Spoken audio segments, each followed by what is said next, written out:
the name of this discussion, because it might sound a little bit cryptic. So maybe I'll just say a few words about that. The name of this discussion, Dream of a Generous Solidarity Shelter. It was taken from a text called Department of Civil Imagination. And that's a text that has been co-written or written jointly by a group of artists, art workers, and activists that gathered around the project Reshape.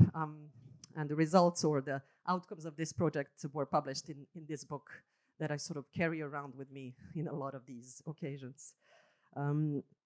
This project was somehow proposing to have a good, hard look at the organizational models and practices of the art sector, and maybe try to find ways, propose ideas, actions, and instruments to make those practices more equitable, more balanced, more fair, and maybe more in line with the evolutions in society and in how the artistic practices are evolving. And within this project, artists and art workers work together collaboratively in what was very much a bottom-up process and based on a methodology which was about self-organization.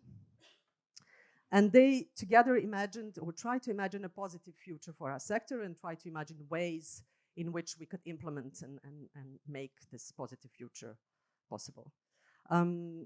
They devised their own methods, their own ways of working.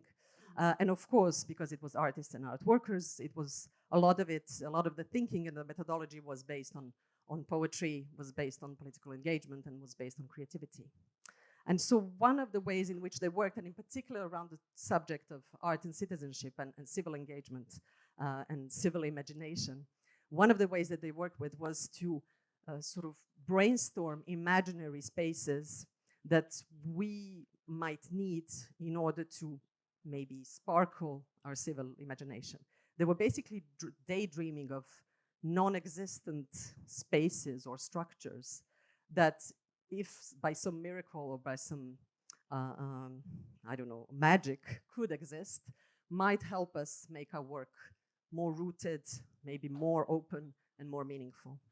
And so many ideas came out of this process and of this exercise, and a lot of it was, of course, poetic, and some of it was kind of funny and quirky. Some ideas were like an office for developing deviance, which would be a structure which would support positive deviance and stepping out of the norm, or the critical care unit, which would be a sort of a structure which would help infuse care in everything that we do, or the de-acceleration accelerator, which would help us slow down and resist this ever-growing need to accelerate more and more. And in one of the ideas that sort of came out of this brainstorm, and which is noted in this book, a participant spoke of a need to have the generous solidarity shelter. And this is, I'll just read how they describe it. I was wishing for a room for comforting, listening, and learning, a place that could be generous and have food for everyone at all times. And I wanted a room for starting over again, together, one that is non-judgmental and that is filled with the smell of sincere apology. It's pretty utopian. And maybe utopia is what we need when speaking of cultural collaboration. When we started working with Onda, with the Biennale, and with the French Institute on this topic of transnational collaboration, we somehow immediately stumbled upon this contradiction, this paradox maybe of our work. That on the one hand, our practices in the arts world, and in particular in the dance sector, are immersed in collaboration, are defined by collaboration. Collaboration is really in our DNA. We work collaboratively, we work collectively. Our organizational models, our economic models, our artistic research is immersed in collaboration. We tend to question and twist and circumvent and bend borders of all kinds in our work. Tiago spoke of it. Actually, the three speakers that you heard spoke of it. The three institutions that propose this program, each in their own way, is experimenting with different ways of doing collaboration. That, in and of itself, speaks of how collaboration is important in our work.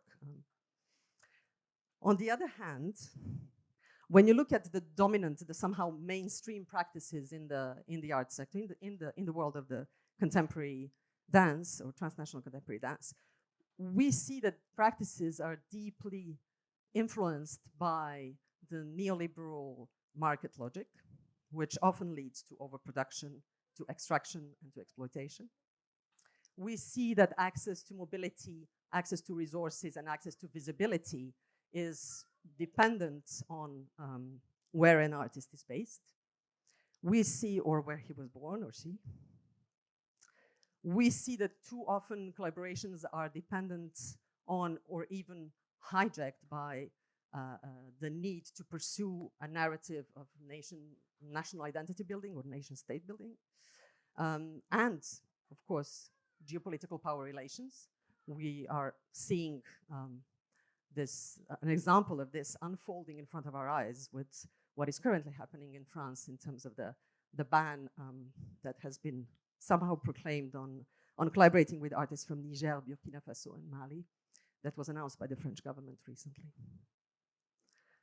And so it's a pretty gloomy picture that I'm painting here. So I'm thinking maybe to dream of utopia is perhaps an act of resistance. And so what I propose here is that we try to imagine a different sector, that we try maybe to imagine a sector that can provide this generous solidarity shelter that the artists in Reshape mentioned. Maybe that would be one where the norm is to comfort, to listen, and to learn, instead of to extract and exploit. One maybe that is non-judgmental, and perhaps even one that is filled with this smell of sincere apology that the artists were talking about.